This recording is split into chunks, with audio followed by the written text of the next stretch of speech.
கரடியும் இரண்டு வழிப்போக்கர்களும். ஒரு ஊரில் இரண்டு நண்பர்கள் இருந்தார்கள். அவர்களில் ஒருவன் ராமு, மற்றொருவன் சோமு. இருவரும் இணை பிரியாத நண்பர்கள். ஒரு நாள் இருவரும் தேன் எடுப்பதற்காக காட்டு பகுதிக்கு சென்றனர். செல்லும் வழியில் ராமு சோமுவிடம், நீ எதை பற்றியும் பயப்படாமல் என்னுடன் வா. என்னை போன்ற நண்பனை காண முடியாது. என்ன துன்பம் வந்தாலும் நான் உன்னை காப்பாற்றுவேன் என்று கூறினான்.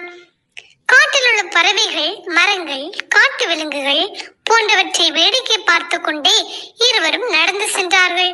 அப்போது கரடி ஒன்று ஊர்முன் சத்தம் கேட்டது. சிறிது நேரத்தில் அவர்கள் செல்லும் வழியிலேயே அந்த கரடி திடீரென வந்து கொண்டிருந்தது. கரடி கண்டதும் இருவரும் பயத்தில் ஓடத் தொடங்கினார்கள். கரடியும் அவர்களை துரத்தியது.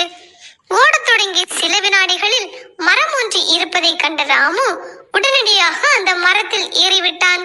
சோமுவுக்கோ மரத்தில் ஏற தெரியாது என்று அறிந்திருந்தும் மரத்தில் ஏற முடியாதவனை கீழே விட்டுவிட்டு தன்னை மட்டும் காத்துக்கொள்ள சுயநலத்துடன் ராமு நடந்து கொண்டான்.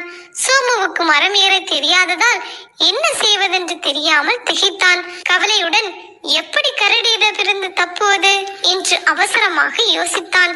இறந்தவன் போல் நடித்தால் கரடி தன்னை கொல்லாது என்று ஒரு யோசனை தோன்ற, பின்னர் நிலத்தில் விழுந்து மூச்சை அடக்கி கொண்டு இறந்தவனை போல் படுத்துக் கொண்டான். அப்பொழுது கரடியும் அங்கு வந்து சேர்ந்தது.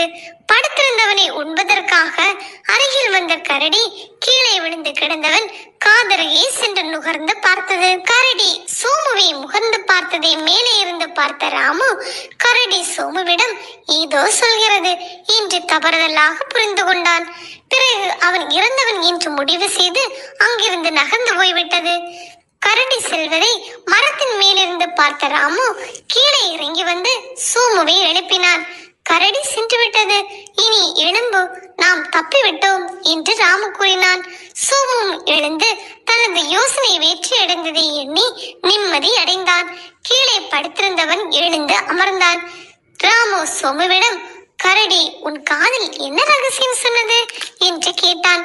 அதற்கு சோமு, ஆபத்தில் உதவாத நண்பனை என்றுமே நம்பக்கூடாது என்று சொல்லிவிட்டு போனது என்றான்.